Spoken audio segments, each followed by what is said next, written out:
Welcome to this presentation on teacher-designed student feedback forms. This presentation is for my informal assessment assignment as part of my PIDP 3230 course through Vancouver Community College. In this presentation, I will lay out the strategy behind teacher-designed student feedback forms, talk about how to create and deliver the form. I will then walk through an example form, and then discuss the pros and cons and end with some best practices. Teacher-designed student feedback forms provide learners with the opportunity to provide focused feedback on their learning so the instructor can adjust his teaching to better meet the needs of his learners. Now that we have reviewed the strategy, let's look at how to create and deliver the form. The first step is for the teacher to identify which aspects of her teaching that she would like feedback from her learners on. She then designs 3 to 5 specific questions around these aspects and puts these together in a one-page form with clear instructions.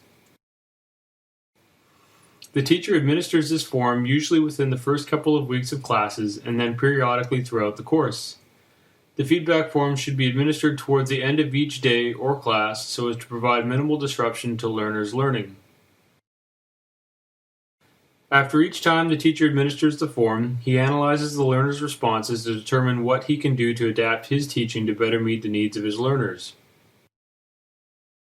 The teacher then presents what she will do differently to her students so they see that their teacher is following through on a promise to improve her teaching and their learning.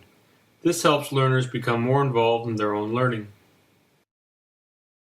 Teachers can also administer the form online using online survey tools like SurveyMonkey.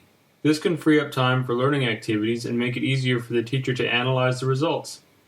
It also risks obtaining a low response rate, resulting in potential bias or decreased reliability of results. One possible strategy to minimize this is to ask learners to bring in a printout of the confirmation page that indicates the learner provided feedback and then awarding participation marks for this. Now that we have reviewed how to create and deliver the form, let's take a look at an example. First of all, here are some examples of areas that a teacher might want feedback from their learners on: general questions, course organization, effectiveness of teaching, readings and assignments, student learning, or student workload, effort, and perception. Once a teacher has determined the areas of feedback, he will then want to craft 3 to 5 specific questions on these areas. Teachers can use a mixture of item types. Some of the most popular are open answer and scaled questions. On your screen, you can see an example of both. One tip to teachers when using the open answer is to ask learners to list their response and only include the top 3 or 5. This can reduce the time required to analyze all of the learners' responses. Here's an example where the teacher is asking for feedback from her learners on the effectiveness of her teaching. This could be valuable feedback to gather towards the start of the course so that the teacher can make changes to tailor her teaching style to meet the learning needs of the learners in her course. You'll notice that the form is short, with 5 specific questions. The instructions are short and to the point, while also addressing concerns learners may have about the anonymity of their feedback. This strategy works best with most courses with the exception of short duration courses. With short duration courses, a week or less, there is not sufficient time for the teacher to analyze the responses and make the adjustments to his or her teaching before the end of the course. Now that we've looked at some examples, let's look at the pros and cons behind teacher-designed student feedback forms. The pros include a commitment to student learning. By listening to your learners and making changes to your teaching, your learners will see that you are committed to their learning. By being willing to listen and incorporate feedback from your learners on a subject where you are the expert, you are role modeling professionalism. At the same time, you are also role modeling to learners an essential quality of a lifelong learner, which is that of always being open to learning.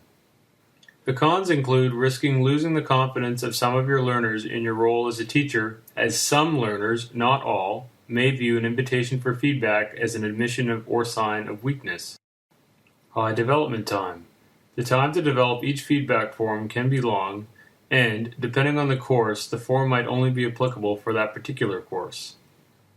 The last potential drawback is garbage in equals garbage out. If the questions are not well designed, or if learners decide to answer the questions incorrectly or do not respond to them then the teacher runs a risk of making poorly informed changes to his teaching style.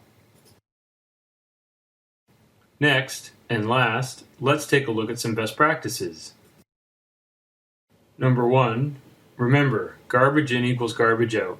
Spend some time carefully considering what aspects of your teaching you would like feedback from learners on, and design 3 to 5 specific questions to elicit this feedback from learners. Number 2, don't make false promises. Ask only for which you are willing or are able to change. And number 3, not too little and not too much. Try to use this form only 3 times during the course. This brings us to the end of the presentation on teacher-designed student feedback forms. They can provide teachers with high-quality data from which to make informed changes to their teaching to better meet the needs of their learners. For further information, make sure to check out the following references. Thank you.